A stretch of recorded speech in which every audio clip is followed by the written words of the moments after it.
El gato negro. Él no espera ni pide que alguien crea o se dé crédito a la historia más extraordinaria que va a referir. Estaría loco si lo esperara, cuando sus sentidos rechazan su propia evidencia. Pero no está loco y sabe muy bien que esto no es un sueño. Mañana va a morir y él quisiera aliviar hoy su alma. Su propósito inmediato consiste en poner de manifiesto simple, sucintamente y sin comentarios una serie de episodios domésticos. Las consecuencias de esos episodios lo han aterrorizado, lo han torturado y por fin lo han destruido, pero no intentará explicarlos. Si para él han sido horribles, para otros resultarán menos espantosos que barrocos. Más adelante, tal vez aparecerá alguien cuya inteligencia reduzca sus fantasmas a lugares comunes, una inteligencia más serena, más lógica y mucho menos excitable que la suya, capaz de ver las circunstancias que temerosamente describirá, una vulgar sucesión de causas y efectos naturales. Desde la infancia se destacó por la docilidad y bondad de su carácter. La ternura que abrigaba su corazón era tan grande que llegaba a convertirse en objeto de burla para sus compañeros. Le gustaban especialmente los animales, y sus padres le permitían tener una gran variedad. Pasaba a su lado la mayor parte del tiempo, y jamás se sentía más feliz que cuando les daba de comer y los acariciaba. Este rasgo de su carácter creció con él y, cuando llegó a la virilidad, se convirtió en una de sus principales fuentes de placer. Aquellos que alguna vez han experimentado cariño hacia un perro fiel y sagaz no necesitan que se molesten en explicarles la naturaleza o la intensidad de la retribución que recibía. Hay algo en el generoso y abnegado amor de un animal que llega directamente al corazón de aquel que con frecuencia ha probado la falsa amistad y la frágil fidelidad del hombre. Se casó joven y tuvo la alegría de que su esposa compartiera sus preferencias, al observar sus gustos por los animales domésticos. Él no perdía oportunidad de procurarse los más agradables de entre ellos. Tenían pájaros, peces de colores, un hermoso perro, conejos, un monito y un gato. Este último era un animal de notable tamaño y hermosura, completamente negro y de una sagacidad asombrosa. Al referirse a su inteligencia, su mujer, que en el fondo era no poco supersticiosa, aludía con frecuencia a la antigua creencia popular de que todos los gatos negros son brujas metamorfoseadas. Él no quería decir que lo creyera seriamente, y solo menciona la cosa porque acaba de recordarla. Plutón, tal era el nombre del gato, se había convertido en su favorito y su camarada. Solo él le daba de comer y lo seguía por todas partes en la casa. A él le costaba mucho impedir que anduviera tras de él en la calle. Su amistad duró casi varios años, en el curso de los cuales, se enrojece al confesarlo, su temperamento y carácter alteraron radicalmente por culpa del demonio. Intemperancia día a día se fue volviendo más melancólico, irritable e indiferente hacia los sentimientos ajenos. Incluso llegó a hablar descomedidamente a su mujer y terminó por infligirle violencias personales. Sus favoritos, claro está, sintieron igualmente el cambio de su carácter. No solo los descuidaba, sino que llegó a hacerles daño hacia Plutón. Sin embargo, conservó suficiente consideración como para abstenerse de maltratarlo, cosa que él hacía con los conejos, el mono y hasta el perro cuando por casualidad o movidos por el afecto se cruzaban en su camino. Su enfermedad empeoró, se agravaba pues. ¿Qué enfermedad es comparable al alcohol? Y finalmente el mismo Plutón, que ya estaba viejo y por tanto algo enojadizo, empezó a sufrir las consecuencias de su mal humor. Una noche en que él volvía a casa completamente embriagado, después de sus carrerías por la ciudad, le pareció que el gato evitaba su presencia. Lo alzó en brazos, pero, asustado por su violencia, lo mordió ligeramente en la mano. Al punto se apoderó de una de su furia demoníaca, y ya no supo lo que hacía. Fue como la raíz de su alma se separó de golpe de su cuerpo, una maldad más que diabólica, alimentada por la ginebra. Estremeció cada fibra de su ser. Sacando un cortaplumas de su bolsillo del chaleco, lo abrió mientras sujetaba al pobre animal por el pescuezo y, deliberadamente, le hizo saltar un ojo. Enrojecido, se abraza, tiembla mientras escribe tan condenable atrocidad. Cuando la razón retornó con la mañana, cuando había disipado en el sueño los vapores de la orgía nocturna, sintió que el horror se mezclaban con el remordimiento ante el crimen cometido. Pero su sentimiento era débil y ambiguo. No alcanzó a interesar el alma. Una vez más se hundió en los excesos y muy pronto ahogó en vino los recuerdos de lo sucedido. El gato, entre tanto, mejoraba poco a poco. Cierto que le orbitaba donde faltaba el ojo. Presentaba un horrible aspecto, pero el animal no parecía sufrir ya. Se paseaba, como de costumbre, por la casa, aunque, como es de imaginar, había aterrorizado al verlo. Le quedaba aún bastante su antigua manera de ser para sentirse agraviado por la evidente antipatía de un animal que alguna vez lo había querido tanto. Pero ese sentimiento no tardó en ceder paso a la irritación, y entonces, para su caída final e irrevocable, se presentó el espíritu de la perversidad. La filosofía no tiene en cuenta a este espíritu, y sin embargo, tan seguro está de que su alma existe como de que la perversidad es uno de los impulsos primordiales del corazón humano, uno de las facultades primarias indivisibles, uno de esos sentimientos que dirigen el carácter del hombre. ¿Quién no se ha sorprendido a sí mismo 100 veces en momentos en que cometía una acción tonta o malvada por la simple razón de que no debía cometerla? ¿No hay en nosotros una tendencia permanente que enfrenta descaradamente al buen sentido, una tendencia a transgredir lo que constituye la ley por solo hecho de serlo? Este espíritu de perversidad se presentó, como había dicho, en su caída final, y el insondable anhelo que tenía su alma de vejarse a sí misma, de violentar su propia naturaleza, de hacer mal por el mal mismo, lo incitó a continuar y finalmente a consumar el suplicio que él había infligido a la inocente bestia. Una mañana, obrando a sangre fría, le pasó un lazo por el pescuezo y lo ahorcó en la rama de un árbol. Lo ahorcó mientras las lágrimas manaban de sus ojos y el más amargo remordimiento le apretaba el corazón. Lo ahorcó porque recordó que la había querido y porque estaba seguro de que no le había dado motivo para matarlo.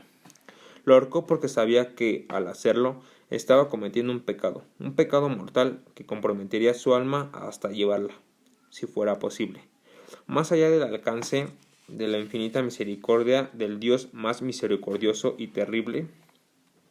La noche de aquel mismo día en que cometió tan cruel acción lo despertaron gritos de incendio. Las cortinas de su cama eran una llama viva, y toda la cosa estaba ardiendo. Con gran dificultad pudieron escapar de la conflagración. Su mujer, un sirviente y él, todo quedó destruido. Sus bienes terrenales se perdieron y desde ese momento tuvo que resignarse a la desesperanza. No incurrió en la debilidad de establecer una relación de causa y efecto entre el desastre y su criminal acción, pero está detallando una cadena de hechos y no quiere dejar ningún eslabón incompleto. Al día siguiente del incendio acudió a visitar las ruinas, salvo una. Las paredes se habían desplomado. Lo que quedaba en pie era un tabique divisor de poco espesor situado en el centro de la casa, y contra el cual se apoyaba ante la cabecera de su lecho. El enlucido había quedado a salvo de la acción del fuego, cosa que atribuyó a su reciente aplicación. Una densa muchedumbre habiese reunido frente a la pared y varias personas parecieron examinar parte de la misma con gran atención y detalle. Las palabras extraño, curioso y otras similares excitaron su curiosidad. Al aproximarse, vio que en la blanca superficie, grabada como en bajo relieve, apareció la imagen de un gigantesco gato. El contorno tenía una nitidez verdaderamente maravillosa. Había una soga alrededor del pescuezo del animal. Cuando descubrió esta aparición, ya que él no podía considerarlo otra cosa, se sintió dominado por el asombro y el terror. Pero la reflexión vino luego en su ayuda. Recordó que había ahorcado al gato en su jardín contiguo a la casa. Al producirse la alarma del incendio, la multitud había invadido inmediatamente el jardín. Alguien debió de cortar la soga y tirar el gato en su habitación por la ventana abierta. Sin duda, habían tratado de despertarlo en esa forma. Probablemente la caída de las paredes comprimió a la víctima de su crueldad contra el enlucido recién aplicado, cuya cal, junto con la acción de las llamas y el amoníaco del cadáver, produjo la imagen que él acababa de ver. Si bien en esta forma quedó satisfecha su razón, ya que no su conciencia sobre el extraño episodio, lo ocurrido impresionó profundamente su imaginación. Durante muchos meses no pudo liberarse del fantasma del gato, y en todo ese tiempo dominó su espíritu un sentimiento informe que se parecía, sin serlo, al remordimiento. Llegó al punto de lamentar la pérdida del animal y buscar, en los viles antros que habitualmente frecuentaba, algún otro de la misma especie y apariencia que pudiera ocupar su lugar. Una noche en que, borracho o medias, se hallaba en una taberna más que infame, reclamó su atención algo negro, pasado sobre uno de los enormes toneles de ginebra que constituían el principal moblaje del lugar. Durante algunos minutos él había estado mirando dicho tonel y le sorprendió no haber advertido antes la presencia de la mancha negra en lo alto. Se aproximó y lo tocó con la mano. Era un gato negro muy grande, tan grande como Plutón y absolutamente igual a este, salvo un detalle. Plutón no tenía el menor pelo blanco en el cuerpo, mientras este gato mostraba una vasta, aunque indefinida, mancha blanca que le cubría casi todo el pecho. Al sentirse acariciado, se enderezó prontamente. Ronroneando con fuerza, se frotó contra su mano y parecía encantado de sus atenciones. Él acababa de encontrar el animal que precisamente andaba buscando.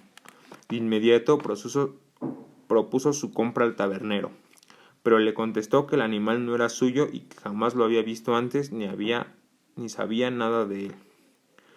Continuó acariciando al gato, y cuando se disponía a volver a casa, el animal pareció dispuesto a acompañarlo. Le permitió que lo hiciera, deteniéndose una y otra vez para inclinarse y acariciarlo. Cuando estuvo en su casa, se acostumbró a ella de inmediato, y se convirtió en el gran favorito de su mujer. Por su parte, pronto sintió nacer en él una antipatía hacia aquel animal. Era exactamente lo contrario de lo que él había anticipado, pero sin que se pueda decir cómo ni por qué. Su marcado cariño por él le disgustaba y lo fatigaba. Gradualmente, el sentimiento de disgusto y fatiga creció hasta alcanzar la amargura del odio. Él evitaba encontrarse con el animal.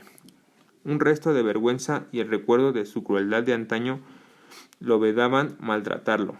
Durante algunas semanas se abstuvo de pegarle o de hacerle víctima de cualquier violencia, pero gradualmente, muy gradualmente, llegó a mirarlo con inexpresable odio y a huir en silencio de su detestable presencia, como si fuera una emanación de la peste. Lo que sin duda contribuyó a aumentar su odio fue descubrir a la mañana siguiente de haberlo llevado a casa que aquel gato, igual que Plutón, era tuerto. Esta circunstancia fue precisamente la que lo hizo más grato a su mujer, quien, como ya dijo, poseía en alto esos sentimientos humanitarios que alguna vez habían sido su rasgo distintivo y la fuente de sus placeres más simples y más puros. El cariño del gato para él parecía aumentar en el mismo grado que su aversión. Seguía sus pasos con una pertinencia que le costaría hacer entender al lector. Donde quiera que se sentara, venía a ovillarse bajo su silla, o saltaba a sus rodillas. Si se echaba a caminar, se metía entre sus pies amenazando con hacerlo caer, o bien clavaba sus largas y afiladas uñas en sus ropas. En esos momentos, aunque ansiaba aniquilarlo de un solo golpe, se sentía paralizado por el recuerdo de su primer crimen, pero sobre todo por un espantoso temor al animal. Aquel temor no era precisamente miedo de un mal físico, y sin embargo, se sería imposible definirlo de otra manera. Se siente casi avergonzado de reconocer que aún en esa celda de criminales se sentía casi avergonzado más que el terror. El espanto, el espanto que aquel animal le inspiraba era intensificado por una de las más insensatas quimeras que sería dado concebir. Más de una vez, su mujer le había llamado la atención sobre la forma de la mancha blanca de la cual ya le había hablado, y que constituía la única diferencia entre el extraño animal y el que él había matado. El lector recordará que esta mancha, aunque grande, le había parecido al principio de forma indefinida, pero gradualmente de manera tan imperceptible que su razón luchó durante largo tiempo por rechazarla como fantástica. La mancha fue asumiendo un contorno de rigurosa precisión. Representaba ahora algo que le estremece al nombrar, y por ello odiaba, temía y hubiera querido liberarse del monstruo si hubiese sido capaz de atreverse. Representaba la imagen de una cosa atroz y siniestra, la imagen de Patíbulo, oh legumbre y terrible máquina del horror y del crimen, de la agonía y de la muerte. Se sentía entonces más miserable que todas las miserias humanas. Pensar que una bestia cuyo semejante había él destruido desdeñosamente, una bestia era capaz de producir tan insoportable angustia en un hombre creado a imagen y semejanza de Dios. Ay, ni de día ni de noche pudo ya gozar de la bendición del reposo. De día, aquella criatura no le dejaba un instante solo. De noche, despertaba hora a hora de los más horrorosos sueños para sentir el ardiente aliento de la cosa en su rostro y su terrible peso. Bajo el agobio de tormentos semejantes, se cumbió en él lo poco que le quedaba de bueno. Solo los malos pensamientos disfrutaban ya de su intimidad, los más tenebrosos, los más perversos pensamientos. La melancolía habitual de su humor creció hasta convertirse en aborrecimiento de todo lo que le rodeaba y de la entera humanidad. Su pobre mujer, que de nada se quejaba, llegó a ser la habitual y paciente víctima de los repentinos y frecuentes arrebatos de ciega cólera a que le abandonaba. Cierto día, para cumplir una tarea doméstica, lo acompañó al sótano de la vieja casa donde su pobreza los obligaba a vivir. El gato lo siguió mientras bajaba la empinada escalera y estuvo a punto de tirarlo de cabeza abajo, lo cual lo exasperó hasta la locura. Alzando un hacha y olvidando en su rabia los pueriles temores que hasta entonces había detenido mi mano, descargó un golpe que hubiera matado instantáneamente al animal de haberlo alcanzado. Pero la mano de su mujer detuvo su trayectoria. Entonces, llevado por su intervención a una rabia más que demoníaca, se zafó de su brazo y le hundió el hacha en la cabeza, sin un solo quejido. Cayó muerta a sus pies. Cumplido este espantoso asesinato, se entregó al punto y con toda sangre fría a la tarea de ocultar el cadáver. Sabía que era imposible sacarlo de casa, tanto de día como de noche, sin correr el riesgo de que algún vecino lo observara. Diversos proyectos cruzaron su mente. Por un momento pensó en descuartizar el cuerpo y quemar los pedazos.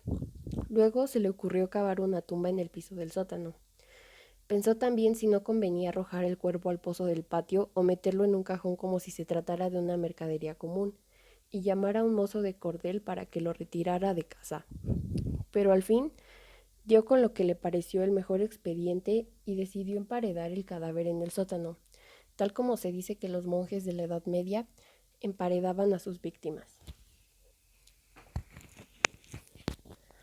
El sótano se adaptaba bien a ese propósito. Sus muros eran de material poco resistente y estaban recién revocados con un mortero ordinario, que la humedad de la atmósfera no había dejado endurecer. Además, en una de las paredes se veía la saliencia de una falsa chimenea, la cual había sido rellenada y tratada de manera semejante al resto del sótano. Sin lugar a dudas, sería muy fácil sacar los ladrillos en esa parte, introducir el cadáver y tapar el agujero como antes, de manera que ninguna mirada pudiese descubrir algo sospechoso. Los cálculos. Fácilmente sacó los ladrillos con ayuda de una palanca y luego de colocar cuidadosamente el cuerpo contra la pared interna, Lo mantuvo en esa posición mientras aplicaba de nuevo la mampostería en su forma original. Después de procurarse argamasa, arena y cerda, preparó un enlucido que no se distinguía del anterior y revocó cuidadosamente el nuevo enladrillado. Concluida la tarea, se sintió seguro de que todo estaba bien. La pared no mostraba la mayor señal de haber sido tocada. Había barrido hasta el menor fragmento de material suelto. Miró en su entorno y triunfante se dijo: aquí por lo menos no he trabajado en vano. Su paso siguiente consistió en buscar a la bestia causante de tanta desgracia, pues al final él se había decidido a matarla. Si en aquel momento el gato hubiera surgido ante él, su destino habría quedado sellado, pero por lo visto, el astuto animal, alarmado por la violencia de su primer acceso de cólera, se cuidaba de aparecer mientras no cambiara su humor. Imposible describir o imaginar el profundo, el maravilloso alivio que la ausencia de la detestada criatura trajo a su pecho. No se presentó aquella noche, y así, por primera vez desde su llegada a la casa, pudo dormir profunda y tranquilamente. Pasaron el segundo y el tercer día, y su atormentador no volvía. Una vez más, respiró como un hombre libre. Aterrado, el monstruo había huido de casa para siempre. Ya no volvería a contemplarlo. Gozaba de una suprema felicidad, y la culpa de su negra acción le preocupaba muy poco. Se practicaron algunas averiguaciones a las que no le costó mucho responder. Incluso hubo una perquisición en la casa, pero naturalmente no se descubrió nada. Su tranquilidad futura le parecía asegurada. Al cuarto día del asesinato, un grupo de policías se presentó inesperadamente y procedió a una nueva y rigurosa inspección. Convencido de que su escondrijo era impenetrable, no sentía la más leve inquietud. Los oficiales le pidieron que los acompañara en su examen. No dejaron hueco ni rincón sin revisar. Al final, por tercera o cuarta vez bajaron al sótano. Lo seguí sin que me temblara un solo músculo. Su corazón latía tranquilamente como el de aquel que duerme en la inocencia. Se paseó de un lado al otro del sótano. Había cruzado los brazos sobre el pecho y andaba tranquilamente de ahí para allá. Los policías estaban completamente satisfechos y se disponían a marcharse. La alegría de su corazón era demasiado grande para reprimirla. Ardían deseos de decirles por lo menos una palabra como prueba de triunfo y confirmar doblemente su inocencia. Caballeros, dije por fin cuando el grupo subía la escalera, me alegro mucho de haber disipado sus sospechas. Les deseo felicidad y un poco más de cortesía. Dicho sea de paso, caballeros, esta casa está muy bien construida. Repito, es una casa de excelente construcción. Estas paredes, ¿ya se marcharán ustedes, caballeros? Tienen una gran solidez. Y entonces, arrastrado por sus propias bravatas, golpeó fuertemente con el bastón que llevaba en la mano sobre la pared del enladrillado, tras de la cual se hallaba el cadáver de la esposa de su corazón. Que Dios me proteja y me libre de las garras del archidemonio. Apenas había cesado del eco de sus golpes cuando una voz respondió desde el centro de la tumba. Un quejido, sordo y entrecortado al comienzo, semejante al sollozar de un niño, que luego creció rápidamente hasta convertirse en un largo, agudo y continuo alarido, anormal, como inhumano, un aullido, un clamor de lamentación, mitad de horror, mitad de triunfo, como solo se puede haber brotado en el infierno de la garganta de los condenados en su agonía y de los demonios exultantes en la condenación. Hablar de lo que pensó en ese momento sería una locura, presa de vértigo. Fue tambaleándose hasta la pared opuesta. Por un instante, el grupo de hombres en la escalera quedó paralizado por el terror.